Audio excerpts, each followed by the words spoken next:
जाना ही होगा। जय असम, जय Hind. Thank you for being completing on time. Sri Sanjay Raut ji, you have 4 minutes. 4 minute है। बाप रे, बहुत दिया सर, उतना मत दीजिए, बहुत दिया। 16 घंटा चर्चा है और 4 मिनट दे रहे हो आप। आपके पार्टी को जितना दिया आपने लिया होगा। पार्टी की बात छोड़ो, आपने ही खैरात दे रहे हैं। सर मैं बहुत संक्षिप्त में अपनी बात रखूंगा जी। पहलगांव में 26 लोगों की हत्या हो गई, कैसे अब तक सरकार नहीं बता पा रही। पूरा कश्मीर गृह मंत्रालय के अधीन है।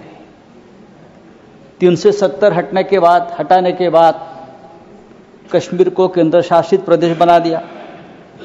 वहां की पुलिस गृह मंत्रालय का आदेश का पालन करती है। पूरे कश्मीर में आर्म फोर्स एक्ट लगा दिया है। वहाँ के गवर्नर भी आपके हैं, बहुत मजबूत आदमी है, फिर भी हमला हुआ और हमलावर निकल गए। गवर्नर ने भी अपनी चूक मान्य की है कि ये चूक हो गई है, सुरक्षा में चूक हो गई है। अगर सुरक्षा में चूक हो गई है, 26 लोग मारे गए हैं, सिंदूर उजाड़ दिया है 26 हमारे माता भगिनों का, तो उसकी जिम्मेदारी कौन लेगा और इस्तीफा कौन देगा? जिम्मेदारी लेकर पंडित नेहरू देंगे? नहीं, पंडित नेहरू देंगे या प्रेसिडेंट ट्रंप देंगे या जेडी वांस देंगे? कौन देंगे? इस्तीफा देश के गृह मंत्री ने देना चाहिए, ये उनकी जिम्मेदारी है सर। इस देश में 24 घंटे में उपराष्ट्रपति का इस्तीफा लिया जाता है क्योंकि आपके बात मानते नहीं। लेकिन 26 लोगों की हत्या होने के बावजूद किसी का इस्तीफा नहीं, किसी से माफी नहीं। ये इस देश की स्थिति है। हमारे आदरणीय प्रधानमंत्री अपने आप को ईश्वर के अवतार मानते हैं, उनके भक्त उनको ईश्वर के अवतार मानते हैं। वो भी कहते हैं, उनका कहना है कि मैं समय से पहले समय को भांप लेता हूं, ये ईश्वर की कृपा है। तो क्या ये आतंकवादी पहलगांव में घुसकर 26 लोगों को मारने आने वाले हैं? ये आपने क्यों भाप नहीं लिया? ये हमारे सामने और देश के सामने सबसे बड़ा सवाल है।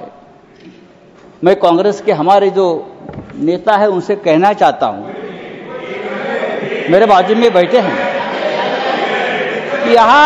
यहाँ कल से मैं जो बड़े बड़े भाषण सुन रहा हूं, चाहे राजनाथ सिंह जी हो, चाहे हमारे विदेश मंत्री हो, चाहे नड्डा जी हो, सबको पंडित नेहरू की बहुत याद आती है।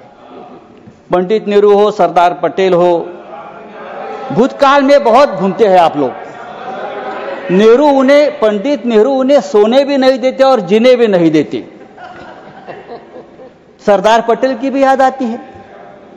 मेरा एक कहना है कि नेहरू तो महान थे, लेकिन सरदार पटेल को प्रधानमंत्री न बनाकर हमने एक ऐतिहासिक भूल की है। बात ऐसी है कि नेहरू साहब बहुत ही डेमोक्रेटिक आदमी थे, सरदार पटेल लोह पुरुष थे। अगर सरदार पटेल ऐसे नेता थे जिसने पहली बार आरएसएस पर प्रतिबंध लगाया था। अगर सरदार पटेल जीवित होते और 10 साल, तो ये लोग आज सामने दिखते भी नहीं। आरएसएस को पूरे आज प्रतिबंध लगा देते। समय समाप्त हो रहा है, उनकी विषय पर बोलिए। फेंक देते। समय समाप्त हो रहा है, विषय पर बोलिए। तो आपको पंडित नेहरू का आभार मानना चाहिए कि पंडित नेहरू की वजह से आप यहां बैठे हैं, राज कर रहे हो। ये पंडित नेहरू की मेहरबानी है। अगर सरदार पटेल प्रधानमंत्री होते तो आज आप हमारे सामने सत्ता में हो या देश में दिखते नहीं, उखाड़ कर फेंक देते। सर